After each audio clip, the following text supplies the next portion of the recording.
அதுக்கு முன்னாடி நீங்க அவங்கள்ட்ட போய் சொன்னீங்களா? அட்லீஸ்ட் எனக்கு சீட்டு கிடைக்குமான்லாம் தெரியல. உங்கள நான் ஒரு டைம் பாத்துறணும்னு வந்தேன் அப்படின்லாம் அவங்கள்ட்ட சொன்னீங்களா? அதெல்லாம் சொன்னேன். ஏன்னா நீங்க ஆல்ரெடி வந்து என்ட்ட இருக்க ஒரே பிரச்சனை கோவப்படுவேன்னு சொன்னீங்க.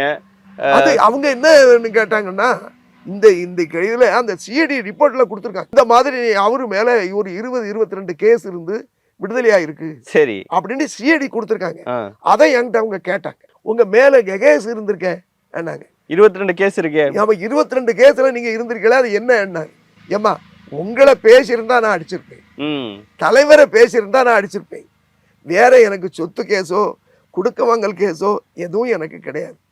ஆனா ரிப்போர்ட்ல நான் பார்த்தேன், நீங்க அதை தான் பண்ணியிருக்கீங்க, அதை தான் நான் உங்கள்கிட்ட வெரி பண்ணேன், ம். நீங்க அதுக்காக தான் பண்ணியிருக்கீங்க அப்படின்னாங்க.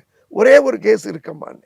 என்னன்னு கேட்டால் ஒன்றிய செயலாளராக நிற்கும்போது அனிதாண்டம் கூட அந்த நான் இல்லை அங்கே இருந்த கூட்ட தகராறு ம். அதில் என் மேலே பெட்டிஷனில் சேர்த்து கொடுத்துருந்தாங்க. அதையும் நான் அதில் சொன்னேன்.